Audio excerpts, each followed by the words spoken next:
think for activists like us, it's not just observing the system, it's about how we continuously strive to change that system so it serves more people than it currently serves.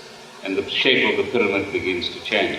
So I suppose we both activists, and there are many others I'm sure in the audience, who are trying to create this better world, using different routes, different methods, but with the same aspiration. In the last 20 years, I have focused a lot on the business leaders in the world because those 1,200 people who gather at the Economic Forum, they control almost 80% of the world's economy. If their minds and hearts changed a bit, things would change. When in India they introduced what is called as corporate social responsibility, 2% extra tax, of all the people, I benefit from that because our schools, our medical things in the rural areas, everything gets funded by this corporate responsibility. But I said this is not good. People were shocked that I am talking against it. So I told them, see, the nature of business is such, we call something a business because it benefits two people.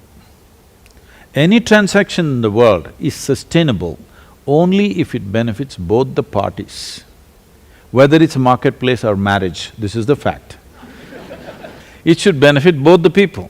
If you create any model which does not benefit both the parties, you cannot sustain it, you have to constantly give it injections. So, the only good thing about the market economy is this, that there is competition and competition. So, whatever the unilateral things that have happened, dominance has happened in certain areas, I think we must inject serious competition so that entrepreneurship is all over, that if you make really good food all over Johannesburg, McDonald's should become empty by itself.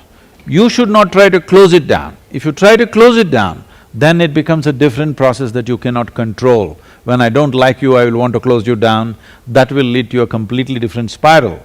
So, the business leaders, if their way of looking at life changes, then you can, instead of making a whole lot of money, billions of dollars and then contributing to some cause, you can structure your business in such a way that every customer is in some way a partner with you.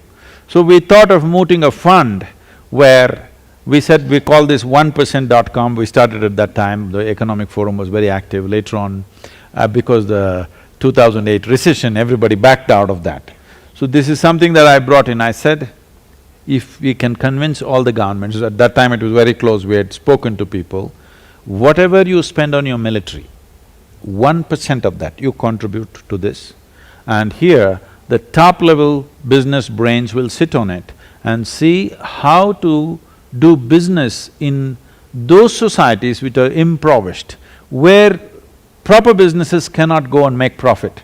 So you give them very soft loans, almost 0% interest or 1% interest, 20 years, but you have to do business in that area where nobody wants to do business right now because it's not profitable, because money is expensive, they don't want to do business there. So very low-cost money you give them so that they can do business, so that there's entrepreneurship all over the place. I think that's our only way to fix it. Is it the best thing? I don't think so at all. But is there a better option? I don't see any. The best way is to bring little more consciousness into the business leaders. The best way is to bring more competition into business so that competition levels out unfairness of business that is happening.